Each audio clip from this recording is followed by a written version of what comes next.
estamos de volta com o nosso Viver Bem, hoje recebendo a Jória Lima, que tem um extenso currículo e tudo voltado para a arte, né?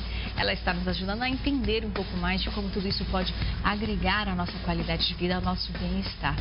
Há pouco nós estávamos falando, né, sobre as variadas formas e eu queria saber, Jória, quais são as vantagens de se apreciar os bens artísticos nas suas mais variadas linguagens, a pintura, a fotografia, o teatro, a dança.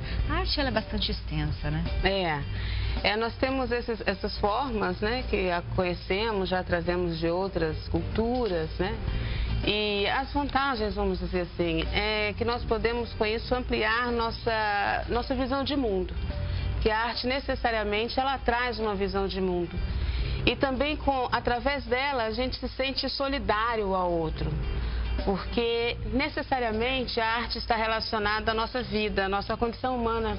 A vida vivida, que é ao mesmo tempo referência e contexto sobre o qual a própria arte trabalha.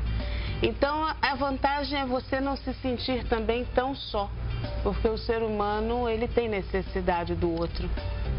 E é aí que ela entra. Ela entra quando os apaixonados ouvem uma música, ela entra quando você vê um filme e se inspira, ela entra ao ler um livro, assistir uma peça.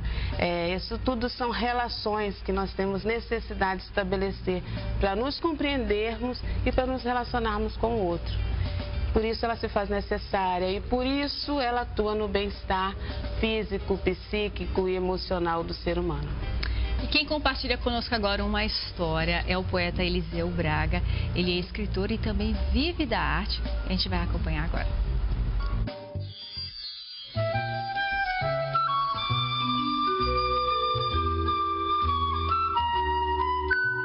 Eliseu Braga de Oliveira, tenho 31 anos e sou poeta, contador de história e ator de teatro. Aqui é a Arigoca, que é um projeto de incentivo à leitura que começou em 2013 e funciona de forma colaborativa também e onde a gente executa várias atividades, faz livros, sarau, lançamento de livros, rodas de conversas, apresentações teatrais também. Como eu nasci numa comunidade ribeirinha, o acesso ao livro lá não tinha praticamente. Na época eu tive uma infância longe do livro. E quando eu vim para Porto Velho, fui morar com uma tia-avó e ela lia para mim todo dia.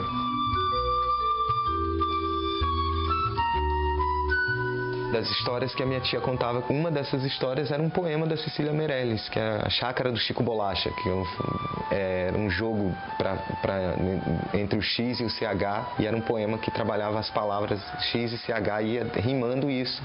E aquilo me abriu o mundo, aquele poema do Chico Bolacha, e aí eu fui entender que aquilo era poesia, né? Quem é um bom leitor é um questionador porque observa o mundo. E eu acho que compartilhar isso com as pessoas, fazer com que as pessoas entendam isso, assim, ajudar a enxergar isso da maneira como te ajudaram a enxergar também, é algo que libertador, sim. Imagina quantas pessoas não perdem a chuva e deixam de dar um abraço e de dizer palavras por medo e por pressa e passam caladas, apressadas na rua e não leem os poemas nos muros. Ainda bem que você parou. Não tem segredo no que estou dizendo. É que às vezes temos de parar um pouquinho.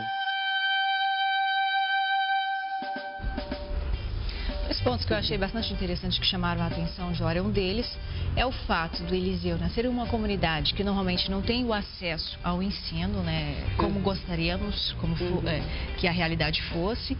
E também o fato de que é um bom questionador aquele que é um bom leitor. O que você tem a dizer sobre isso? Sem dúvida. O Eliseu, um querido meu, né? Trocamos muitas poesias na varanda da minha casa durante um bom tempo, conheço profundamente. E o que desperta, o que eu vejo nele de comum com outros tantos amigos artistas, é essa constante insatisfação, esse questionamento. Esse questionamento ele é próprio do artista, como ele é próprio do cientista, né? Que quer entender o mundo à sua volta. E Eliseu sempre teve isso mesmo não tendo contato com a educação formal, padrão, Isso não significa dizer que ali não haverá essa curiosidade e essa sensibilidade artística. Não, uma coisa não está relacionada necessariamente à outra.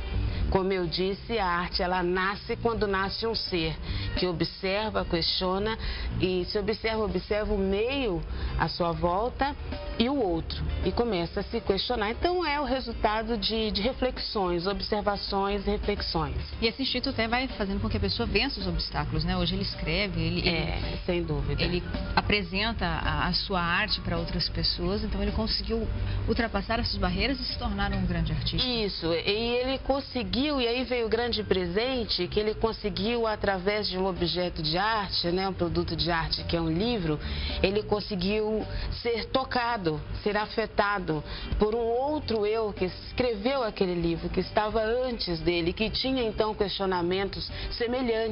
Então aquela solidão, né, ela flui, ela dilui. E aí começa a compartilhar e junto com outros vai se formando uma comunidade que busca, né, respostas, que produz perguntas, questionamentos importantes. E daí nasce a Arigoca, que é um trabalho super bacana, como outras expressões que nós temos aqui também em Porto Velho. Bem legal. Mas se a arte ela não nasce ali da educação formal, ela na verdade trata-se de um instinto de cada pessoa, hoje ela se tornaram uma coisa até distante, um pouco chata para algumas pessoas, para os adolescentes. Pode-se responsabilizar um pouco a escola pela forma como ela trata a arte, como ela repassa ao seu aluno?